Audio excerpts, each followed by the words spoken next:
Hey everybody, thank you for coming back. So we're going to be doing this really pretty look today. I can't wait for y'all to say how much I love this, because I hope you enjoyed this video as much as I did creating this look.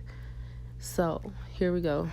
I just posted two of the shades that I'm going to be using, and this is just me using it as a transitional shade. And yeah, so I'm just going to be just smoking those out a little bit, blending them out, and then I'm gonna be putting a darker color in my crease. But I just wanted to show this part just to show you, like, this is how I transition my tones. So this is a dark brown that I'm using from one of my Morphe palettes. I'm not really sure the name, but I can put it in the description. It's a super cute palette if you're like on the go, or you just want to have something like a go-to palette. That's a good one. Has tons of neutrals, little pops of peach, and a lot of shimmers and like sparkly champagne tones.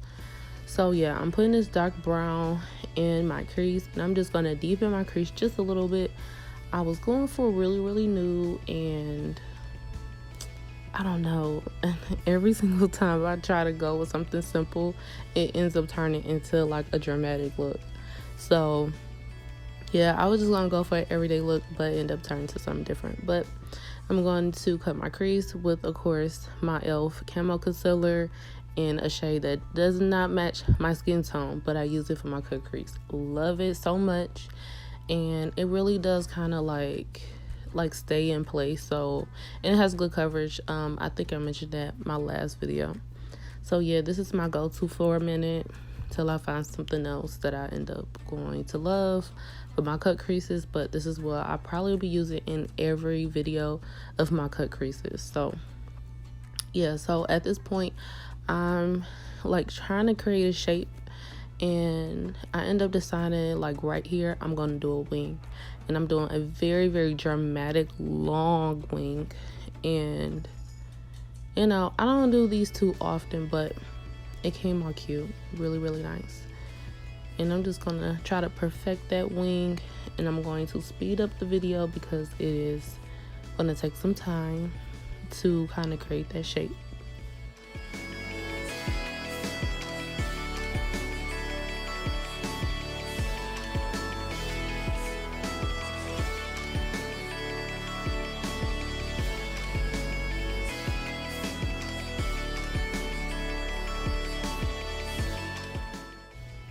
And I just want to say that creating a look like this, or just trying to do a wing that's very dramatic, even if it's a winged out cut crease, or if it's a wing with just a black liner, these type of styles take time, and it takes a lot of practice.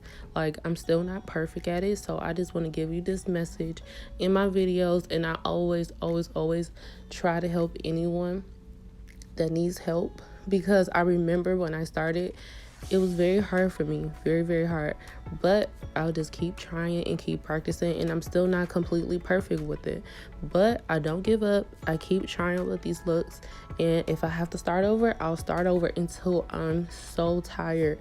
But it helps to keep trying to keep practicing. So don't give up. If you feel like these looks are a little ambitious for you, just try them out. See if you can do a look somewhat similar like this, and you eventually will find a way that you would like to do it, just like I found a way that I like to do it.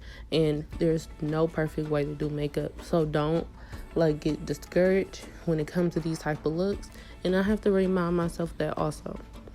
So I hope this helps you. If you have any questions, of course, always go into the comments, and I will reply to every single comment. You can always reach out to me on Instagram if you need more help, or if you like these type of looks and you want to see like how the process goes to kind of create different looks and different styles. Okay, so get back into the video.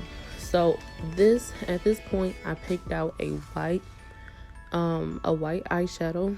I had chose a beige, but the beige just was not working. I think I picked like a wrong eyeshadow, like it was just way too powdery, so I decided to go with white. Now I'm going in with like a champagne tone is light gold, which is a little bit of a more undertone of silver. And this is a shimmery shade from my Juvia's Place palette, and I've used this palette a lot. Like, I really love it. Like, it's some tones in here that's just like my go-to. So I'm going to put this next to the white, and this is going to kind of like ombre the eye a little bit. And I wanted to keep this look very neutral, and it doesn't seem like it's much right now, but the glitter that's going to go next to it is going to work so well with this tone.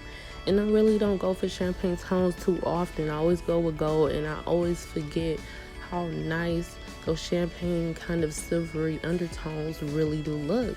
It is a cooler look and not so warm, but it really does work.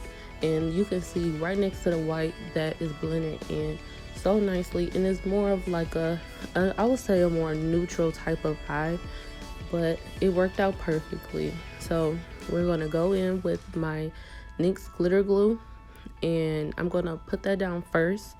And with my glitter, I always go in like steps, and I would say not patches, but just little pieces at a time, because glitter can get very crazy, so you have to like take your time with it.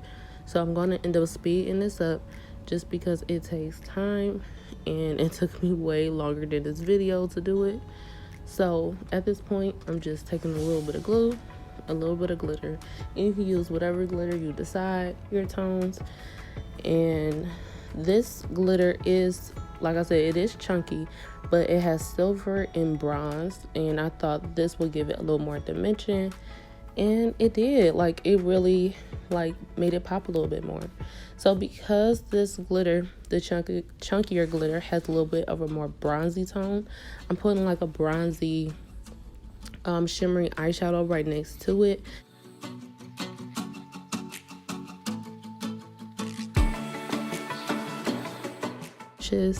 And this is the look. Like, oh my god, look at it, it's so bomb.